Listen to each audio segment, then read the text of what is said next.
안녕하세요. 김진성 열정어학원에서 초등부 학생들과 함께하고 있는 장준원입니다. 저희 지난번엔 단어 암기에 대한 이야기를 했었죠.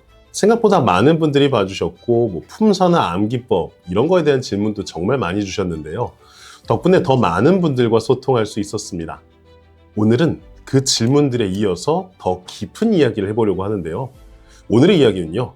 학생들에게는 해내야 하는 것, 학부모님들에게는 하게 만들어야 하는 것, 밀림의 왕이 존재하기도 하는 바로 그것, 숙제입니다.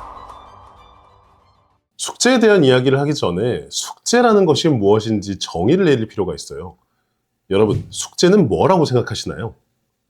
보통은 학교나 학원 같은 게 끝나면 다음 수업까지 해오라고 내주는 거, 이렇게 생각을 하실 거란 말이에요. 저도 학창시절에는 그랬던 것 같은데, 하지만요, 이렇게 생각하면 숙제는 해결해야 하는 것이 되는데요. 해결한다는 건 보통 문제가 있을 때 그걸 해결한다고 한단 말이에요.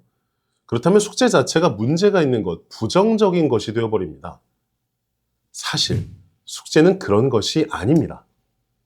숙제는 완성하는 것입니다. 내가 들은 설명의 이해를 완성하고 어떤 것은 혼자 해보면서 실력을 완성해가고 다음 수업을 위한 준비를 완성하는 것이죠. 기억하세요. 숙제는 해결해야 하는 것이 아니라 완성하는 것입니다. 수업을 들으면 다 아나요? 아니에요. 그건 선생님이 아는 거예요. 책에 써 있는 건 다 아는 건가요? 아니겠죠? 여러분이 직접 손으로 써보고 풀어봐야 여러분 것이 됩니다. 그럼 왜 숙제를 해야 하느냐? 숙제는 선생님에게 들은 것을 내 것을 만드는 과정이고요. 책에 써 있는 것을 내 것을 만드는 과정이에요. 지겹죠? 귀찮죠? 어디 아이들이 영어만 다니나요? 수학도 국어도 기타 등등 다니는 학원마다 숙제를 다 내줄 텐데. 그렇죠? 부모님들도 똑같잖아요. 해야 할 일, 집안일, 치울 것도 많고 사야 할 것도 많고 챙길 것도 많아요. 그런데요. 미뤄두면 내가 할 일이 없어지나요? 절대 안 그래요. 간혹 여행 다녀와서 할머니 댁에 다녀와서 부모님이랑 외식하러 가서 숙제를 못했다는 학생들이 있어요. 그럼 저는 물어봅니다. 부모님께서 여행 다녀왔으니까 숙제 안 해도 된다고 하셨는지를요. 그럴 리가 없잖아요. 전 아이들에게 말해줍니다. 내가 할 일은 없어지지 않는다고요. 제발 핑계 뒤에 숨지 말라고요. 숙제 어떻게 해야 하는지 지금부터 말씀드리겠습니다. 이건 좀 구분을 해야 돼요. 숙제할 때 해야 하는 것 그리고 숙제할 때 하면 안 되는 것으로 구분해서 얘기를 좀 해보겠습니다. 먼저 숙제할 때 하면 안 되는 것부터 얘기를 해볼게요. 숙제할 때 하면 안 되는 것입니다. 첫 번째, 가장 많이 이야기하는 것이요. 보여주기 숙제를 하지 말라고 해요. 보여주기 숙제? 이게 뭐냐? 선생님이 해오라고 했으니까 그거 했어요 라고 보여주는 숙제입니다. 생각보다 정말 많은 학생들이 보여주기 숙제를 해요. 학부모님들 솔직히 보면 아시잖아요. 이게 하라고 해서 한 숙제인지 정말 공부한 숙제인지. 그런 학생들에게 질문을 합니다. 본인 인생에서 선생님 시간이 중요한지 본인이 중요한지. 그럼 당연히 본인이 중요하다고 얘기를 하겠죠? 그럼 얘기를 합니다. 그런데 왜 네 귀한 시간을 날 위해서 썼냐고요. 네가 이 숙제하느라고 쓴 시간은 너에겐 그냥 버려진 시간이야. 절대 이렇게 숙제를 하지 마라고 얘기를 합니다. 보여주기 숙제 하지 마세요. 본인을 위한 숙제를 하세요. 내 귀한 시간은 반드시 스스로를 위해 쓰시기 바랍니다. 두 번째입니다. 숙제를 언제 하냐고 물어보면요. 학원 오기 전날 한다는 학생들이 생각보다 많습니다. 예를 한번 들어볼게요. A라는 학생이 월수금은 수학, 화목은 영어를 다닌다고 해볼게요. 그럼 이 학생은 월요일에 수학을 다녀와서 영어 숙제를 합니다. 왜요? 다음날 화요일에 영어를 가야 되니까. 그리고 화요일에 영어 갔다 와서는 수학 숙제를 합니다. 왜요? 이제 아시겠죠? 다음날 수학 가야 되니까. 여러분, 절대 전날 하는 숙제를 하지 마세요. 숙제는 하는 타이밍이 정말 중요합니다. 가장 생생하게 생각날 때 숙제를 해야 돼요. 그래야 기억이 나는 만큼 온전히 내 것으로 완성을 시킬 수 있습니다. 방금 예시를 들었던 A군은 월요일에 수학 끝나고 수학 숙제하면 되고요. 화요일에 영어 끝나고 영어 숙제하면 돼요. 어차피 학원 끝나고 나서 숙제하잖아요. 그럼 다음 날을 위한 것이 아니라 오늘 것을 완성해야죠.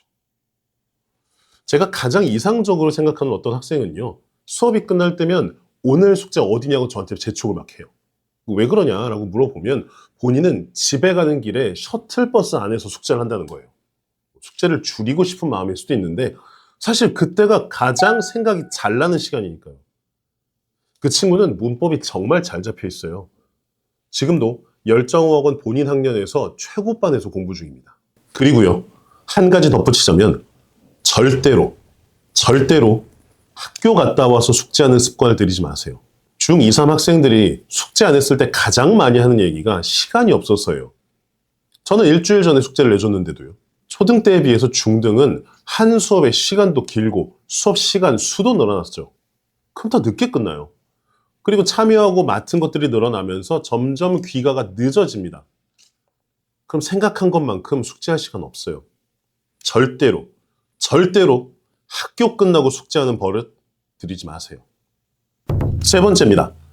현장에서 학생들에게 물어봤어요. 숙제할 때 다른 행동을 함께 하면서 숙제를 하는지. 생각보다 많은 학생들이 여기에 손을 들었어요. 그럼 다른 행동 어떤 걸 하느냐라고 물어봤더니 음악을 듣는다, SNS를 한다, 그림을 그린다부터 시작해서 뭐 거울을 본다, 공부하는 거 브이로그 좀 촬영한다 등등 아주 다양했습니다. 그리고 대부분의 학생들의 항변은 그거였어요.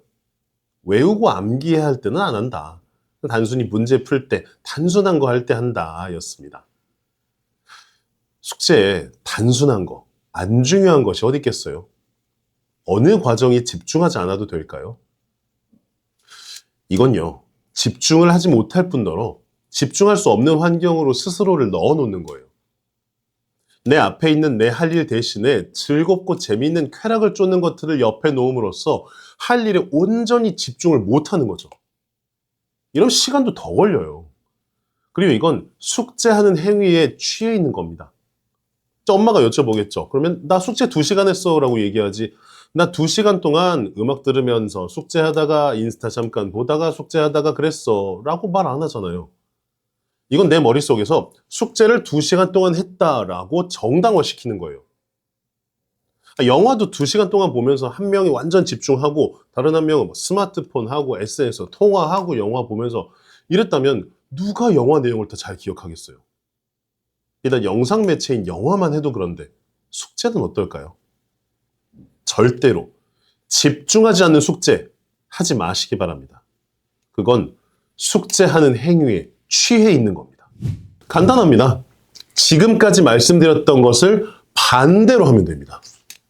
보여주기 숙제하지 말고 나를 위한 숙제하면 되고요. 학원 오기 전날 숙제하지 말고 학원 끝나고 집에 가서 바로 숙제하면 됩니다. 그리고 숙제하는 행위에 취해서 집중하지 못하는 숙제하지 말고 이유를 아는 숙제를 해야 됩니다. 전 숙제할 때 절대로 찍어서 풀어오지 말라고 해요. 그런 건요, 운도 실력이라고 실제 시험에서 얻을 수 있는 거예요. 숙제할 때 찍었는데 이게 맞으면 학생들은 그 문제를 본인이 안다고 생각해요. 절대 아니죠. 어떨 땐 맞고 어떨 땐 틀리는 문제는 모르는 문제예요. 그 어떨 때가 시험이면 어떡하려고 그래요? 저는 숙제할 때 특히 문법에서 답이 되는 이유를 쓰라고 합니다. 왜 답인지 이유를 알아야 돼요. 그리고 이유를 쓰면 좋은 점이 채점을 했는데 틀렸다? 근데 사실 문제 푼 지 좀 지나면 내가 왜 이렇게 답을 선택했는지 잘 몰라요. 그런데 이유가 써 있잖아요. 아, 내가 어떤 생각을 잘못했는지 그걸 알 수 있다는 거예요. 그래서 그 생각을 고치게 되면 한 번에 더 많은 오류를 잡을 수 있다는 거죠. 요즘은 뭐 잘 모르겠다 이래서 AI 써서 정답만 딱 뽑아오는 학생들도 솔직히 있거든요. 하지만 여러분 꼭 기억하세요. AI는 정답을 대신 찾아줄 수는 있어도 그게 왜 정답인지 고민하는 과정까지 대신해 주진 않습니다. 정답이 도출되는 논리를 스스로 파악하는 이유를 아는 숙제만이 AI 시대에 기계에 대체되지 않는 여러분을 만들 진짜 실력이 됩니다. 정리하자면요. 보여주기 숙제, 수업 전날 하는 숙제, 집중하지 못하는 숙제 하지 말고 나를 위한 숙제, 수업 끝나고 바로 하는 숙제, 이유를 아는 숙제, 이걸 해야 됩니다. 제가 2세 아기가 하나 있어요. 이제 잘 키우고 싶어서 여러분들의 영상을 찾아보다가 알게 된 건데요. 애들이 치우지 않던 장난감을 치우게 하려고 무리하게 보상을 줄 필요가 없다는 겁니다. 중요한 건 왜 해야 하는지를 한 번은 얘기해 줘야 한다는 거예요. 그런데요, 이건 초등학생, 중학생도 똑같습니다. 예를 들어서 숙제 다 하면 게임할 시간 줄게처럼 물질적 보상으로 바꾸려고 해서는 안 된다는 거예요. 그 대신에 당연히 해야 할 숙제를 했으니 게임할 자격이 있어 라고 말해주세요. 사실 숙제한 뒤에 게임하는 건 똑같거든요. 하지만 전자는 숙제는 끝나고 나면 엄마가 게임할 시간을 줘야 할 만큼 재미없고 지루하고 하기 싫은 것이 되는 거고요. 중요한 건 그 뒤에 보상을 위해서 빨리 해치운다는 거죠. 해치울 땐 앞서서 말씀드렸던 해서는 안 되는 것들을 하게 되겠죠. 반면에 후자는 숙제는 당연히 해야 하는 것이고 자신의 할 일을 한 사람만이 자유롭게 놀 자격이 있어 라고 이야기를 해주는 겁니다. 지금 여러분은 어떤 이야기를 하고 계신가요? 또 듣고 계신가요? 초등 고학년 그리고 중1까지 이 시기는요, 기본, 기초, 그리고 공부 습관을 잡는 가장 중요한 시기입니다. 이 시기에 습득한 기본과 기초, 그 위에 지필고사 문법을 쌓아 올리고 독해를 쌓아 올려서 고등 영어로 가는 거죠. 기본 없이 쌓아 올린 건물은 당연히 강하지도 않을 뿐더러 젠가처럼 흔들리고 무너질 겁니다. 입시 영어라는 단어가 나중에 해도 되는 것처럼 느껴지신다고요? 그렇지 않습니다. 중학생들 하나같이 문법이 어렵다, 힘들다 하는데 초등학교 4학년 때부터 문법을 쌓아 올린 학생은 얼마나 문법과 친하고 익숙할까요? 이것이 초등학교 4학년 때부터 기본과 기초를 잡아주는 열정어학원 초등부를 만나야 하는 이유입니다. 열정어학원에서는요, 매주 수요일마다 숙제가 어렵거나 숙제하는 습관이 안 잡힌 학생들을 위한 학습관리 클리닉을 운영하고 있습니다. 숙제뿐만 아니라 수업 내용이 어렵거나 단어 암기가 힘든 학생들도 클리닉에서 함께 하고 있어요. 열심히 하는 사람들이 많은 열정어학원에서 영어로 멀리 갈 수 있는 기본과 기초를 담아가세요. 감사합니다.